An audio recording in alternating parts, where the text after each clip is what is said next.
welcome back to yet another video. Apart from coronavirus screwing everything up, I hope you guys are doing well and taking care of yourselves. Now I'm here to brighten the mood and bring some activity in your life, man. And that is why today we will be attempting to make our very own World 11. Now there are some rules to it. You just can't go like, I'm gonna have a Ronaldo, I'm gonna have a Ramos, I'm gonna have a Modric. No, it doesn't work that way. There are conditions to this. And the condition being, no two players from this team will be from the same club or country, or even in the past, they shouldn't have represented the same club. You get how deep that is? And that is why, put your freaking mind to work and let's get to this, alright? Let's get into the video, fam. Ladies and gentlemen, now we are going to start with the goalkeeper position. And before I get there, I'm going with the trademark 4-3-1-2 formation. I feel that for what I am going for, this formation will suit my interests as in general. But what I'm going for is the 4-3-1-2. And with the goalkeeper position, I'll start with Ochoa. Guillermo Ochoa. I mean, he's played for Malaga, he's played for Club America. Most of you may not know him, and for those who do, respect, man, because Ochoa is a sick-ass goalkeeper, man. Man has sick reflexes, man has the control. He has so much control in his reflexes that he can actually guide the ball in a way that when he saves the ball, he knows where he wants the ball to go. I mean, it's just a shame that he wasn't picked up by the most, best of teams out there in European football. So I think when it comes to that one, he has definitely missed out. My nominations for the goalkeeper position was actually Jordan Pickford and Ochoa. Now you might wonder that, oh my god, what kind of nominations he's going for.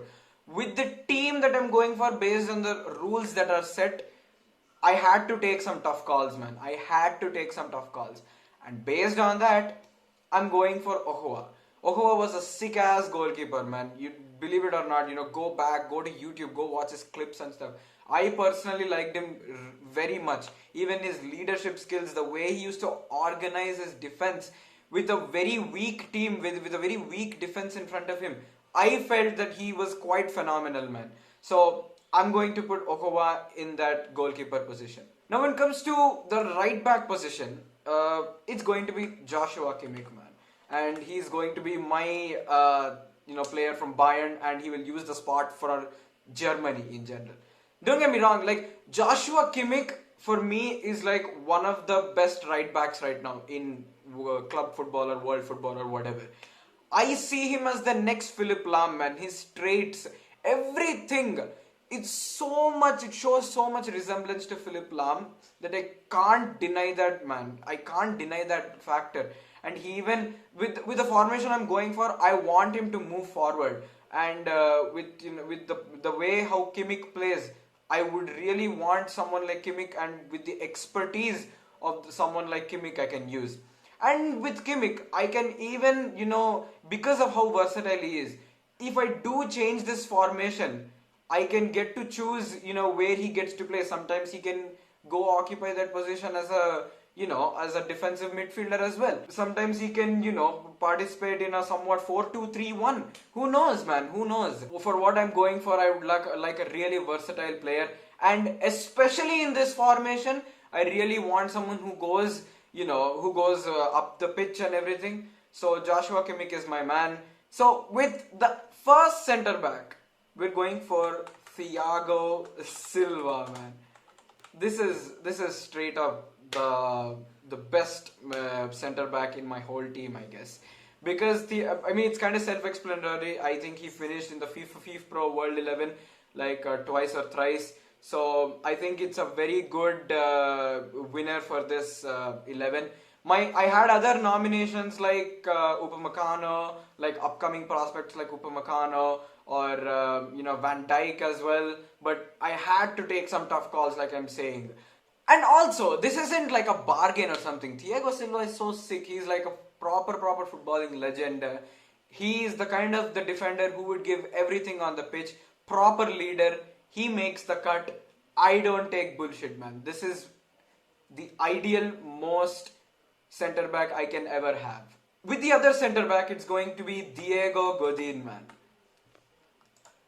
Like, in my opinion, I always feel like Diego Godin is very much underappreciated. Like, don't get me wrong, he played for my rival team, Atletico Madrid, but he was a very sick defender, man. Defensively, he was very much equipped, and even when it came to Atletico as a leader too, he did really well.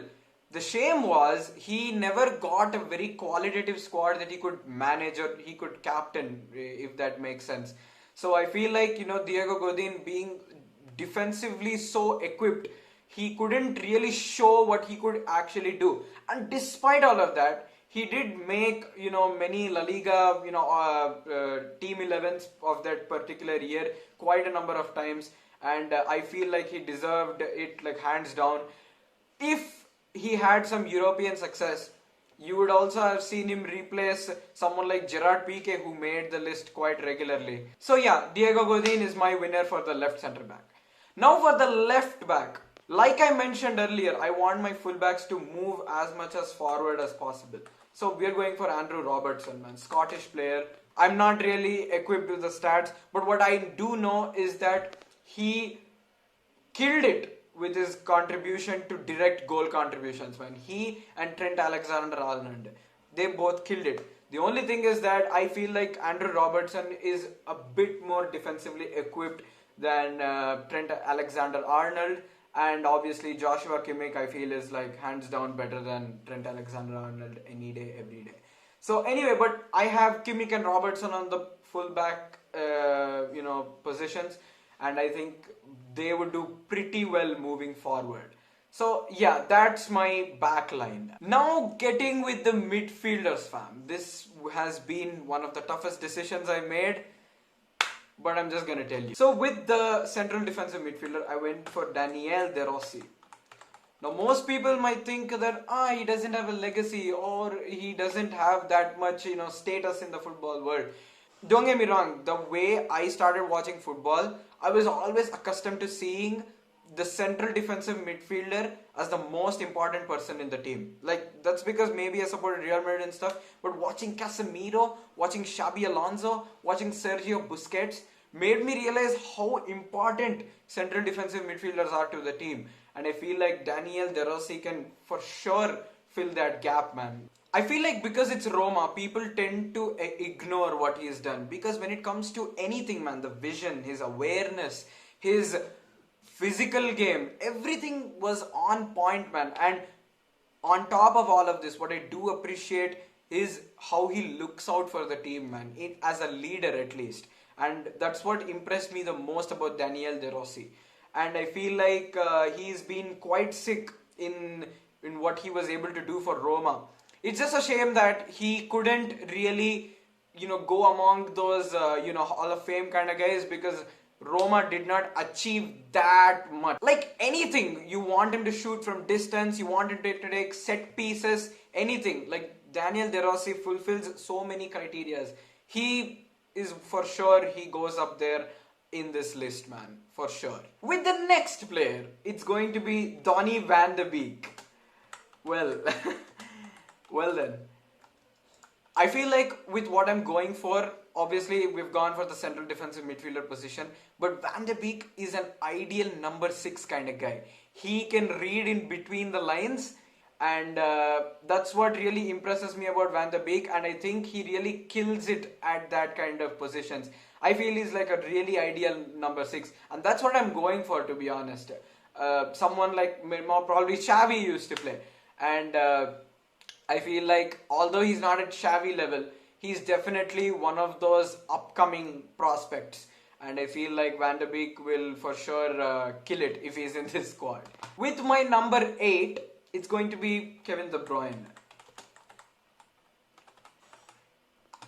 I feel like with Kevin De Bruyne, you can deploy him in many positions as well.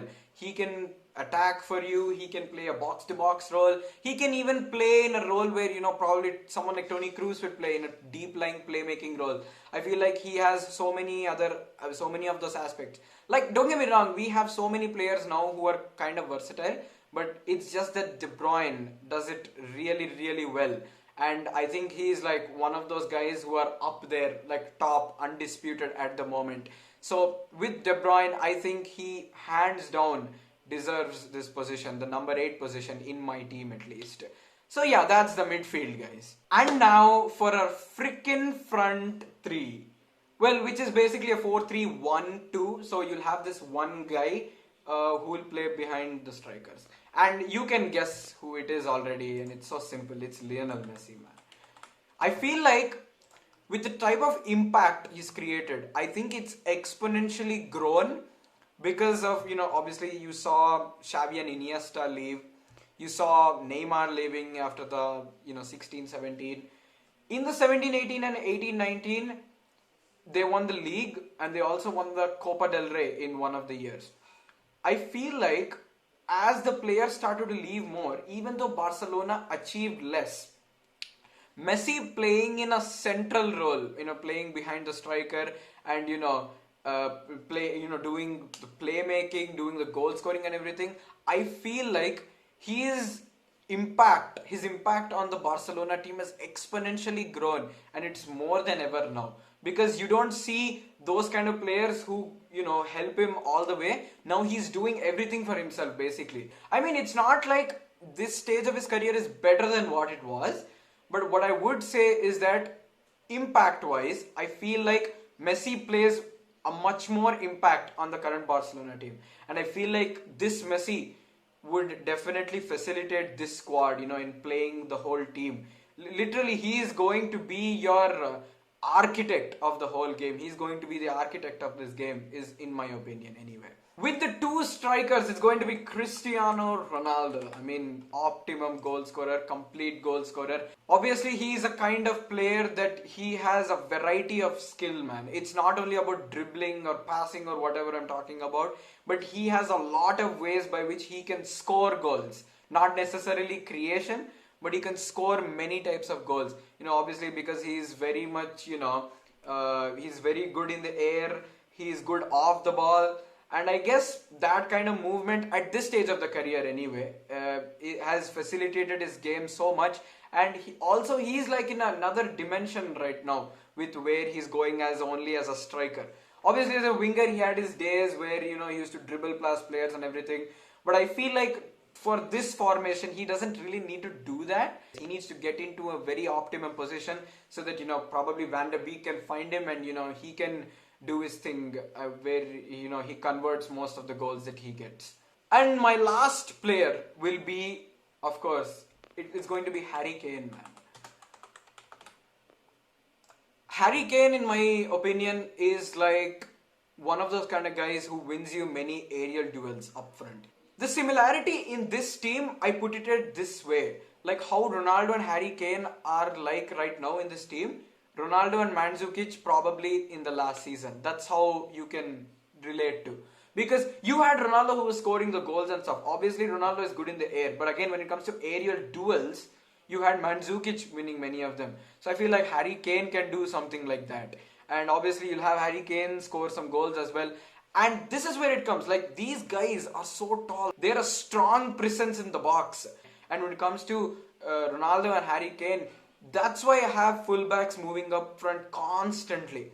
And when you have two strikers who are that sick, it's going to be very tough for the opponent team to hold this team off. Anyway, guys, that's my freaking World 11. This took so much headache, man, to build a team. I'm not gonna lie. I think there will still be loopholes in general in this team to what other alternatives I could have gone for, but this is what I could do, man. I did a lot of analyzing and I thought this through quite a bit. What I want you guys to do is that please let me know in the comments down below. And remember, no two players should have represented the same club or country. If that rule wouldn't have been possible, dude, I would have built a sick ass team, man. I would have built a team much better than this. But with the resources that I had, and also please remember that I did it with active players. Now some of them are way past their prime. Someone like De Rossi, he's playing in China I think right now, and Thiago Silva is also past his prime, and some are youth prospects who are coming up in the game. So like it or not, this is my team. If you have any problem with it, do let me know in the comments down below, and also let me know what your team should be. Anyway, this is my team. It took a damn struggle to make this. Okay, I'll see you in the next video. Take care and peace.